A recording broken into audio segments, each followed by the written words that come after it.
Radhe Radhe friends, मैं वैष्णवी। मेरे channel Krishna भक्ति पर आप सभी का स्वागत है। आज के इस वीडियो में मैं आपको बताऊंगी कि कैसे हम घर पर खुद से सत्यनारायण कथा और पूजा कर सकते। तो आइए जानते हैं पूजा की पूर्ण विधि। सबसे पहले आप सुबह जल्दी उठकर स्नान कर लें, अपने पूजा घर को साफ कर लें और जहाँ भी आपको पूजा करनी है वहाँ एक चौकी रखें, उस पर अष्टदल कमल बनाएं। फिर उस अष्टदल कमल पर जल से भरा हुआ कलश स्थापित करें। उस जल में कुछ गेहूं के दाने, गंगा जल, फूल और सिक्का डालें।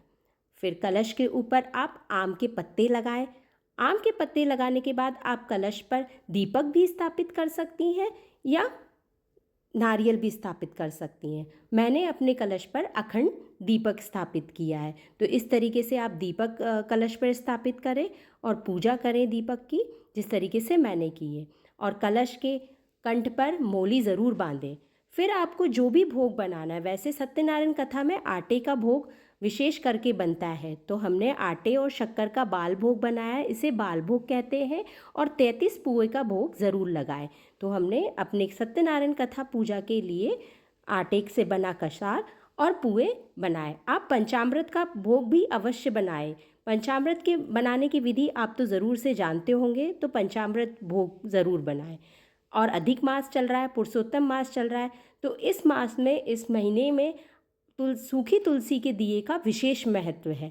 तो 33 तुलसी की लकड़ियाँ लें, उनके छोटी छोटी बाती बना लें और फिर उन्हें एक साथ बांधकर आप एक बड़ी जोत बना के तैयार कर लें। और इस दिन पुरुषोत्तम मास में, अधिक मास में, सूखी तुलसी की लकड़ियों से पुरुषोत्तम भगवान यानी विष्णु भगवान की पूजा करने का विशेष महत्व है। फिर आप धरती की पूजा करें, गणेश जी की, कलश की, दीपक की और भगवान विष्णु की। फिर पोथी की पूजा कर कर आप सत्यनारायण कथा पढ़ें, अपने हाथ में कुछ चावल और फूल लेके। फिर वही चावल और फूल आप भगवान के सामने अर्पण करें और फिर भगवान की आरती करें।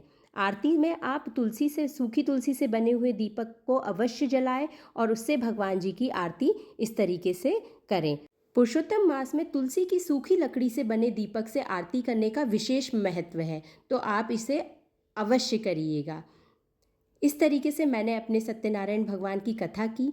और आपको कमल का फूल अगर मिल जाए, क्योंकि सत्यनारायण भगवान, भगवान विष्णु को कमल का फूल अति प्रिय है, तो अगर आपको इस दिन कमल का फूल मिले तो उन्हें ज़रूर अर्पण करें।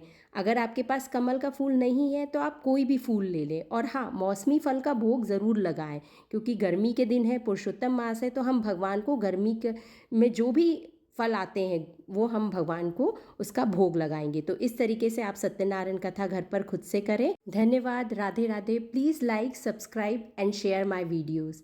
राधे राधे।